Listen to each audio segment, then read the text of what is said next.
The commitment to human unity, coupled with the reality of deepening economic inequality within and between societies, has brought to prominence a standard, or the moral standard, of relative equality.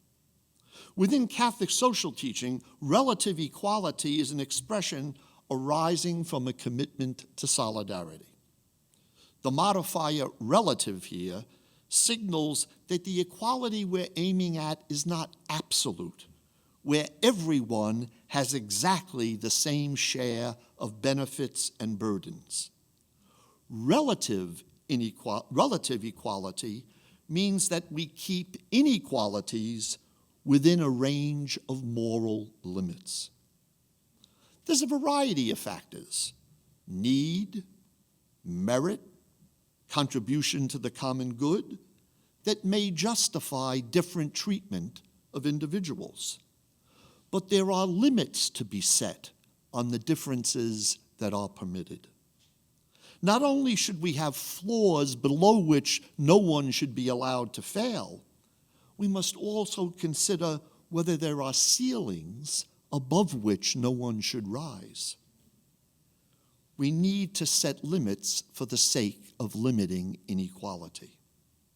The limits and the differences are meant to serve the same purpose: to promote solidarity among people so that the unity of the human family can be experienced.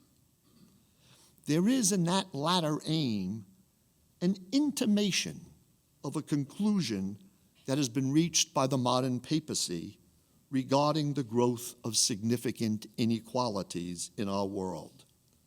And that intimation, or that insight, is that the bonds of communal life are being corroded by extreme inequalities.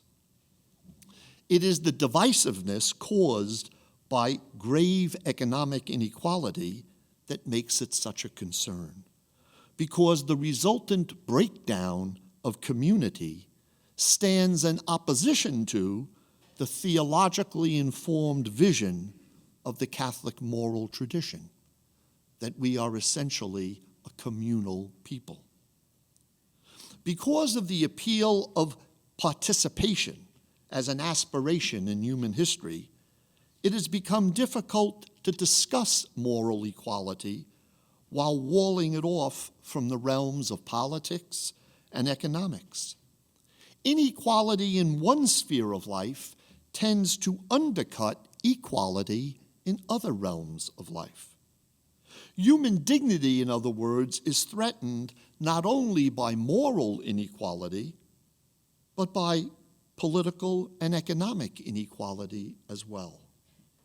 Without a measure of relative equality in the realms of politics, economics, and social life, it is hard to maintain that human beings are equal in dignity.